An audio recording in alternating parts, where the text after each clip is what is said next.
tourism product. One of the most important thing in tourism.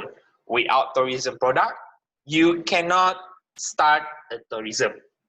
Therefore, Assalamualaikum warahmatullahi wabarakatuh, and a very good morning to all my tourism geography student.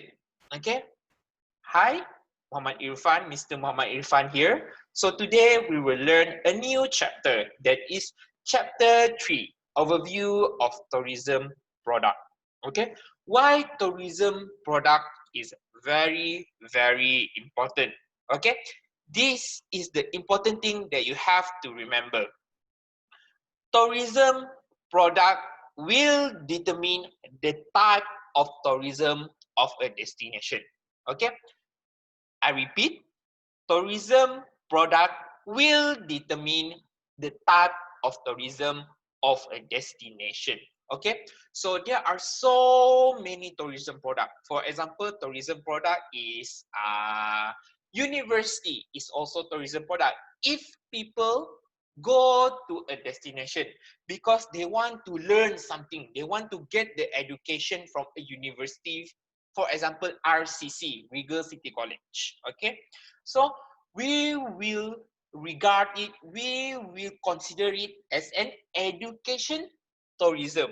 So just like I said before, tourism product will determine the type of tourism of a destination. Okay, so if Alina, okay, go to Bau, want to go for hiking, okay, so in Bau, the tourism product is the nature. So we will know as the nature tourism in Bau. Okay, so this chapter is very easy. So this will be a very short chapter. Okay, so first and foremost, introduction. Okay, we have to know that tourism product is divided into two. Okay, first is man-made and second is natural tourism product.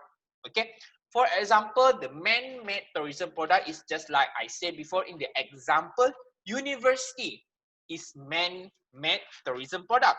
Okay, what is the natural kind of tourism product? For example, mountainous area, hill area, beach, all that kind of thing is natural tourism product. Man-made is building, okay, man-made tourism product. Museum, man-made tourism product. University, man-made tourism product. Okay, so you have to know that there are distinct need for different type of tourism product. Not all people want to go a place because they want to go for nature. Maybe some of the people like urban kind of tourism. They like to go to Aeon. They like to go to museum. They like to go to hotel. That is urban kind of tourism. Okay, so one more thing that you have to know is some tourism product is intangible. Okay, so this is the word for intangible. Some of the tourism product is tangible. Okay, so sir, what is tangible product and intangible product, sir? Okay, I've never heard. Itu alien ke, sir? No. Okay, so if it is tangible product, okay, for example, the tangible product is you can see, you can touch. That is not as tangible. Boleh dipegang, boleh dilihat, boleh dibau. That is tangible product. Okay, intangible is something that you can feel, but you cannot see and you cannot touch. Okay, what is tangible tourism product? Building you can touch. Okay, university, you can touch university. So how about intangible product, sir? Something that help, kesihatan, yes, you can see that people have a six-pack, very good body, but you cannot see the health behind the people, health, kesihatan. Maybe peace, okay, peace, you go to one place because you want to peace, because the place have a very good and peace kind of condition. Boleh kamu tengok keamanan? No, right? You want to get relaxed on a place. Peace, that is intangible kind of product. Okay, so all along in this slide, okay, I will teach you one by one type of tourism. Okay, so first type of tourism is beach tourism. Okay, or known as 3S tourism. What is 3S? Okay, so first S is sun, sun, sea, sand. Okay, sun, sea, sand. Okay, sun, sea, sand. Sun, sea, sand. Sun, matahari, sea, laut, sand, pasir. That is known as beach tourism. Okay, beach tourism often referred as 3S tourism. Just like I said before, what is 3S? Sun, sea, sand. Sun, sea, sand. Okay, sun, sea, and sand. All these three elements is found in the beach area. Okay, so all the major world region that are famous with tourism have these 3S destination. Okay, for example, Malaysia have Port Dickson. Okay, Indonesia have Bali. Okay, how about Thailand? Phuket, Thailand. Okay, so one of major famous beach tourism are Copacabana. Yes, very famous. Selalu dalam movie. Okay, Santa Monica Beach. The one you see have a Ferris wheel. That is Santa Monica Beach. And one of the most famous for honeymoon place, that is Maldives. Okay, so do you know that Maldives will disappear in 5 to 10 years after this? Okay, so if you want to go to Maldives right now, please go before it hilang. Okay, so this is beach tourism is known as mass tourism. Mass tourism mean everyone go to beach tourism. Okay, this is very common kind of tourism that is known as mass tourism. So what you do on beach tourism? Okay, only see beach, after that go back after see Port Dickson, oh cantik Port Dickson, pasal balik. No. Okay, you do a water kind of activity, for example swimming, surfing, sailing, all kind of water sport, banana boat, something like that. Okay, and also some of the people go to beach tourism because they want accommodation.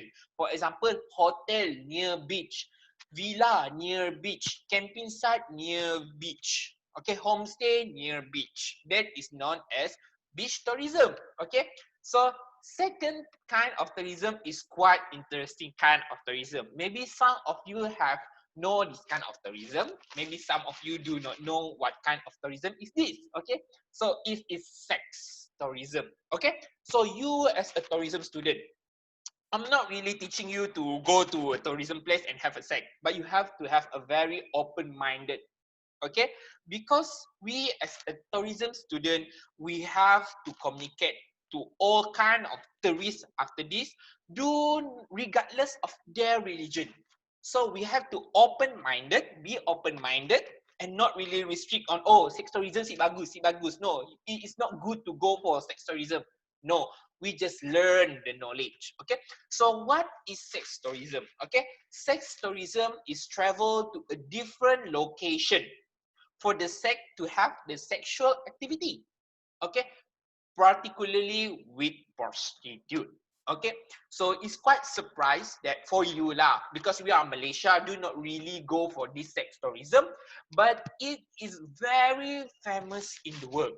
Okay, in also worth billion and million of sex worker in the world right now, and it's bring a lot of money. Okay, some of it have a legal kind of sex tourism, some of it have illegal kind of sex tourism. Okay, so some of the country have legalized this kind of tourism. For example, in Thailand, in Brazil, and this Costa Rica have legalized. So is dibenarkan this kind of pelancongan. Okay, so I want to show you one video about how Thailand, okay, promote its sex tourism. Okay, so you can see in this video.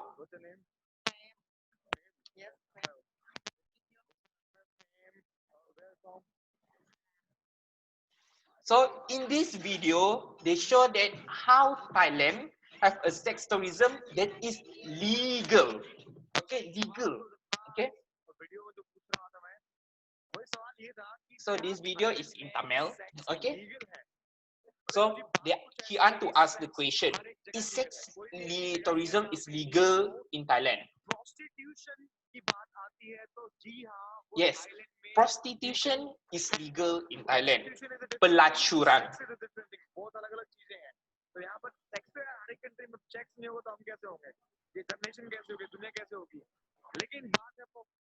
Okay, if you want to have a sex tourism in Thailand, you need a license.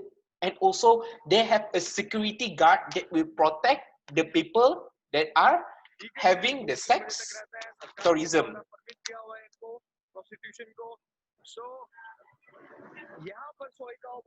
Okay, so in Thailand, there are one place that known as Sao Cowboy. Okay, so I also go to Thailand before this, go to Bangkok, and yes, there are one place that known as Sao Cowboy. Okay, Sao Cowboy is a place that are full of the sex tourism kind of place. But I never go lah, never try lah. Okay, but I always see they are full of women and also pondan. Okay.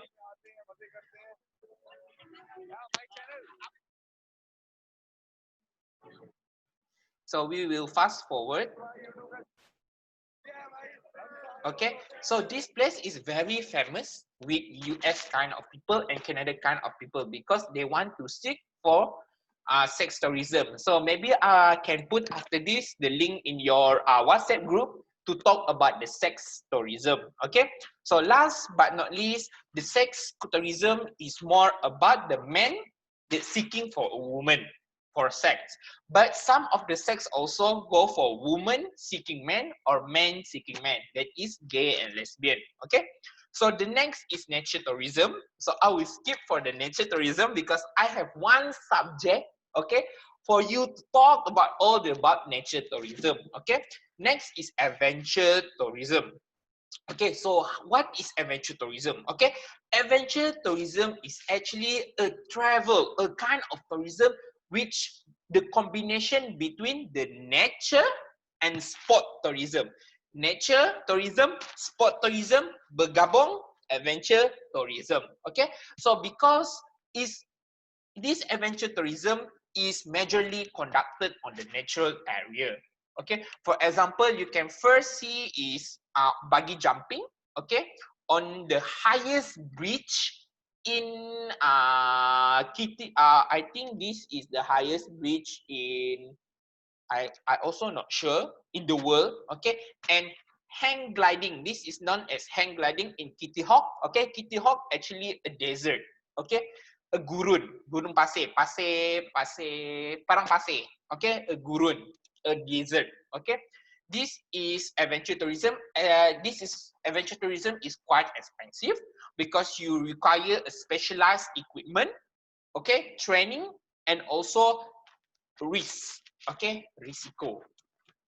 Adventure tourism. Okay, next we will talk about sport tourism and also urban tourism. Okay, so sport tourism is divided into two. You may go to sport tourism because you participate in the sport activity, or you just watch the sport event.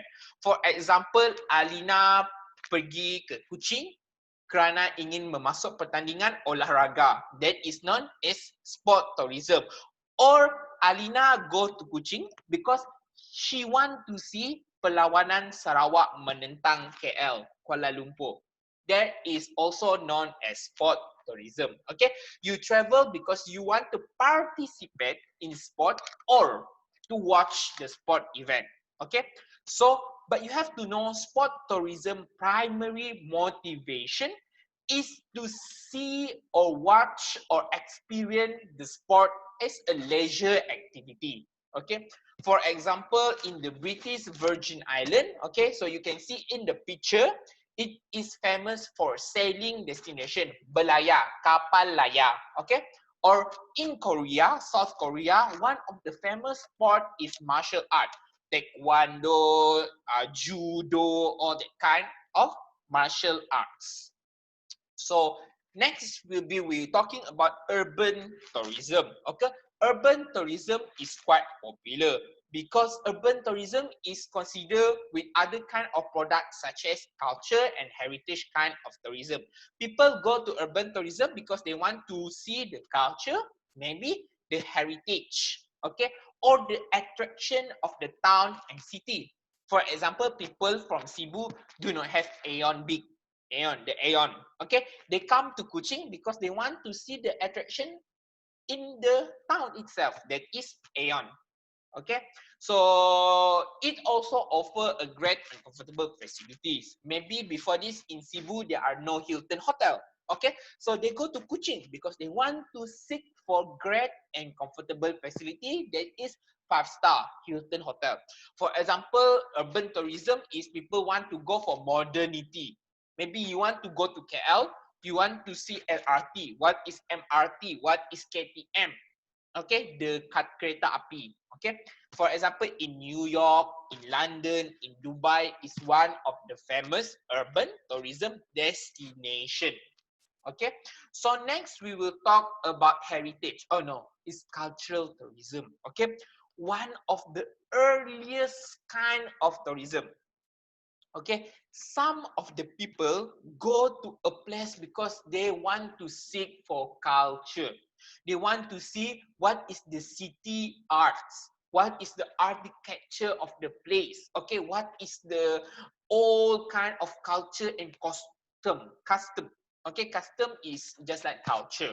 Okay, hospitality, makanan, authentic cuisine, makanan yang asli, makanan asli orang Sarawak. For example, people from KL.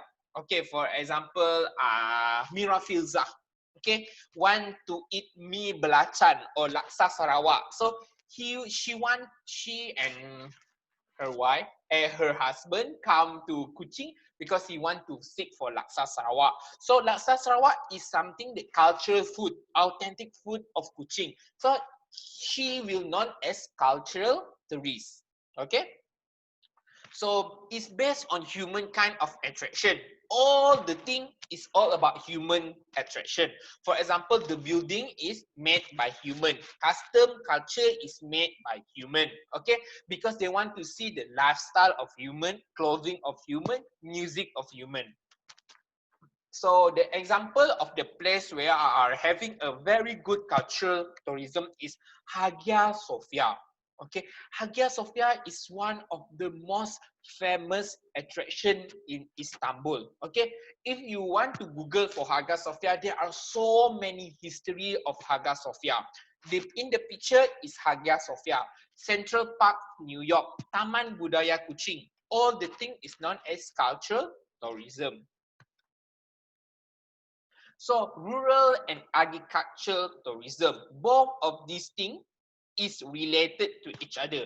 We want to go for the natural attraction, but it's not really in the jungle. It's in the rural area, kawasan desa. Okay, perkampungan. That is known as rural area. Okay, it's also related to how human life in the rural area. It's just like a culture tourism, but in the rural area. Okay, culture tourism is more on the city. But if you want to talk about the culture of people in the rural area, then it will be classified as the rural tourism. Okay, it's actually related to small town and wilderness. Okay, wilderness is something that very not modern. Wilderness, kekampungan.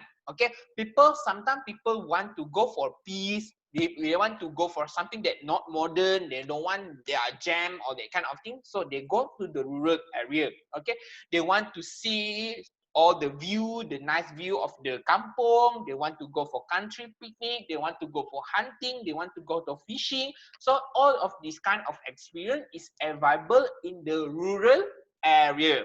For example, is the Saru Fruit Farm in Johor, okay? Sabah Tea Plantation in Sabah, okay? Orang Asli Settlement in Taman Negara Pahang. So I have experience going to Orang Asli place in Taman Negara Pahang, okay? They are living in the jungle or rural area. Very nice people, okay? Although they are Orang Asli, okay? But they have some of the modernity, but they still do not have electricity. And they still bergantung kepada sungai. Okay, a very nice experience for me to go to Orang Asli in Taman Negara Pahang. Okay, you have to go to Taman Negara Pahang because there are so many things that you can do. Okay, So one more thing that are famous is visiting friend and relative tourism, or we known as VFR. Okay, VFR. You travel to a destination because you want to meet your friend and relative. Okay, sometimes this is very common. Okay, for example, balik kampung during raya, that is known as VFR tourism. Okay, for example, Dayang Nashafika. Okay, Dayang Nashafika, I think Faye. Okay, want to go to balik raya, Aidilfitri. Okay, so she go to maybe balik to Kelantan. Okay, to meet her grandmother or grandparents. Okay, so that is known as VFR tourism, visiting friend and relative tourism. Okay, this is something that are more common nowadays. Okay, because there are so many transportation and the accessibility is more higher. Okay, so next we will go for, this is culture tourism, I think. Event tourism.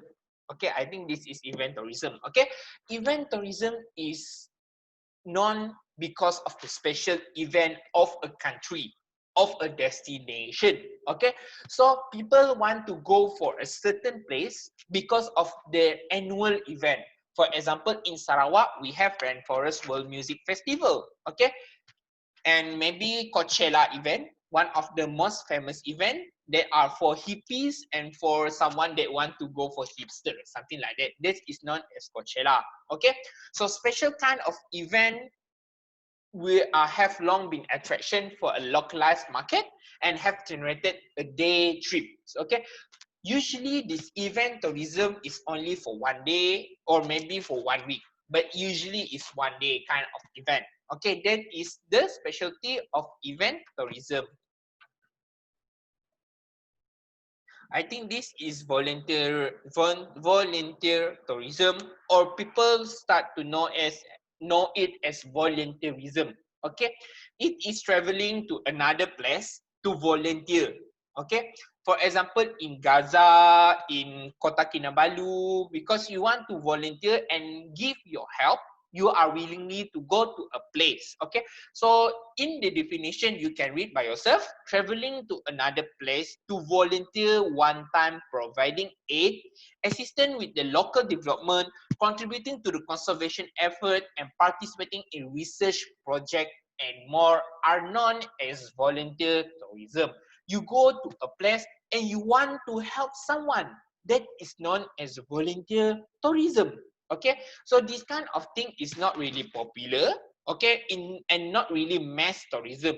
This is alternative tourism. Not all kind of people want to go to a place and offer their help, because nowadays the tourists want to go to a place and go for relax, but you are go to a place and you are doing your job that are helping people. Well, for example, when there are tsunami in Yogyakarta, okay, some of the people are willingly to travel to Yogyakarta and offer their help, because that kind of thing is sim volunteerism. Okay, this is heritage tourism. I think this is a few last slide. I think heritage tourism, they are also related to culture tourism. But what is the difference between heritage tourism and culture tourism? Okay, so heritage tourism is more about a site. Okay, a site. Okay, a building. Okay, something that you can touch. Culture tourism, something that you cannot touch. It's culture. Okay, you cannot touch culture, but some of the culture you can touch. For example, baju, traditional clothes you can touch. But this heritage tourism is more about the building and more about site, sites, sites. Okay, it is consists of travel to a various site of historic importance. Okay, mostly 7 wonder of the world. Okay, Taj Mahal, Machu Picchu, Pyramid Giza, Tugu Negara, KLCC. Okay, KLCC is known as heritage tourism or not? I think not, because it's quite modern.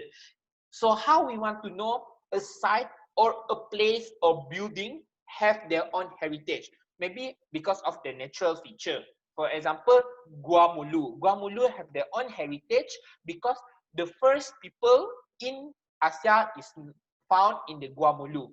Natural history, because there are some of the history behind that place. For example, Taj Mahal, because of Shah Jahan, I think the name is Shah Jahan, love with her wife. Okay. Okay, do you know the story about Taj Mahal? Okay, story about Taj Mahal start from this kind of thing. Okay, he want to build a place for her wife, want to give a present to her wife. Okay, the name of the place is Shah Jahan. Okay, Shah Jahan want to build a place for her wife. Okay, because her wife is died. This actually Taj Mahal is tapak perkuburan.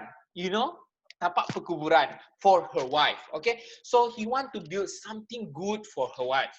Okay, so he built Taj Mahal. And one thing that are something that not good about Taj Mahal is after he siap the Taj Mahal to building Taj Mahal, he cut all the people who built Taj Mahal hand because he don't want people to copy what is Taj Mahal. Okay, basically dia memotong semua tangan orang yang membuat Taj Mahal kerana Shah Jahan tidak mahu orang lain untuk membuat building menyerupai Taj Mahal sendiri. Okay, that kind of thing is bad or negative things about Taj Mahal. Okay. So I think that's all for today. Okay, thank you so much. I hope that this chapter is interesting for you. And I have put the tutorial in your LMS and also